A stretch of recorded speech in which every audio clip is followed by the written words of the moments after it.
Hi guys, welcome to this second part of Symmetry.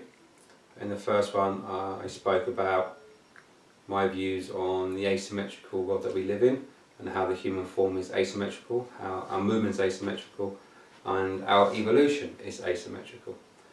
I've had some good feedbacks in the last week regarding other people's, your views on the symmetrical and asymmetrical debate, which hopefully will continue and grow as we speak.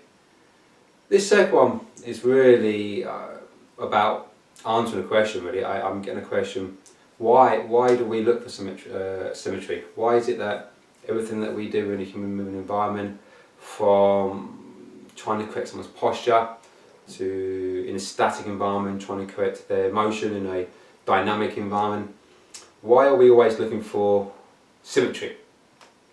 We're always looking to try to balance the body out. If the left is not quite as balanced as the right, why are we doing that? And this vlog will sort of be in two parts really.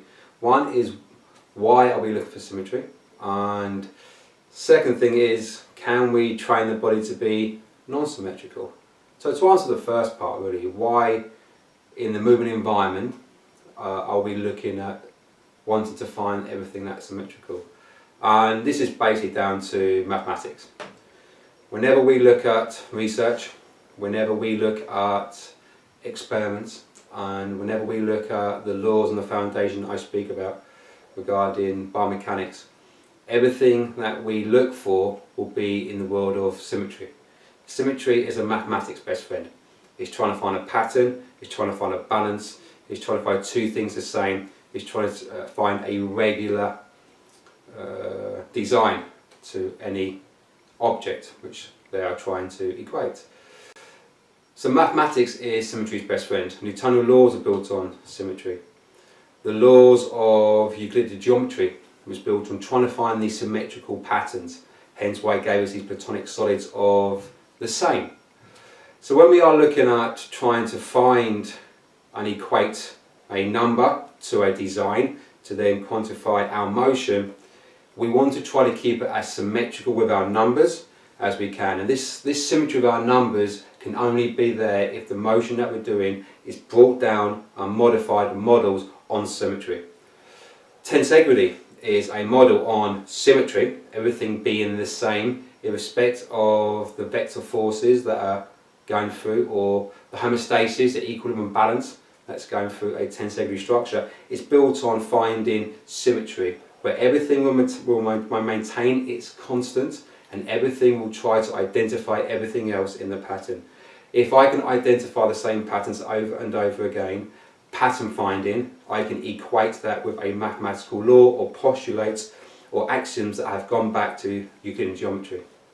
If I can find those, then I can map my movement according to those numbers and fix my movement based on those numbers. So I'm taking these symmetry numbers, which is the backbone of mathematics in the moving environment, to then say that if the body is then symmetrical, I can find a quantifiable data. I can find a number to match there. The question is, do we need to find a number? Can't we just qualify it with a notion of identification? The second part really is that now, do we need to have symmetry in our motion? My quest for you guys this week is to train the body out of symmetry. Train the left different from the right. Put a bar on the back and load a bar up one side different from the other side. Work in an imperfect environment. Change your hand positions so they're not quite identical. Change the bar position so it's not quite identical. Change the space that you're moving, that it's not identical. Change your foot positions. Put your feet in, put your feet out, maybe one foot in and one foot out. Train the body that it's not identical. Go out of posture into a kyphotic position and lift. Go into a hyperextended position and lift. Position your body in various ways that it doesn't form a symmetrical pattern. And then see how your motion is after. See how the body can give you more self-organisation around the joints.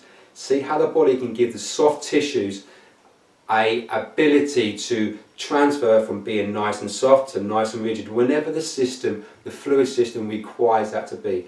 If you make sure that the body is an asymmetrical design and is asymmetrical in its motion, the body will find an organisational pattern that allows for what we see at an outside perspective as balance. Balance is an ability for an asymmetrical design. Asymmetrical design is not built on symmetrical mathematics, which biomechanics tries to find symmetrical mathematics, which are the laws and the foundations of Newtonian physics and the laws and foundation of Euclidean geometry.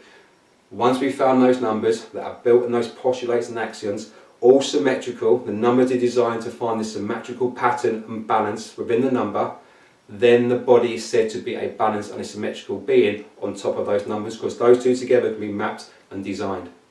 That is wrong. We are not symmetrical patterns of numbers, and we are not symmetrical in design.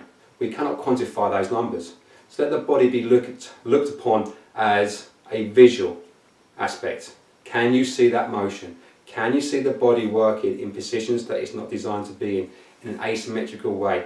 That way, when you put the body back into the environment, it can do more things with more efficient. Hopefully you enjoyed that second part to this symmetry. Please feel free to comment on Facebook and keep those questions coming, and be an asymmetrical being, train in an asymmetrical environment, and don't be a mathematical symmetry creature. Yours in movement, Steve Braybrook.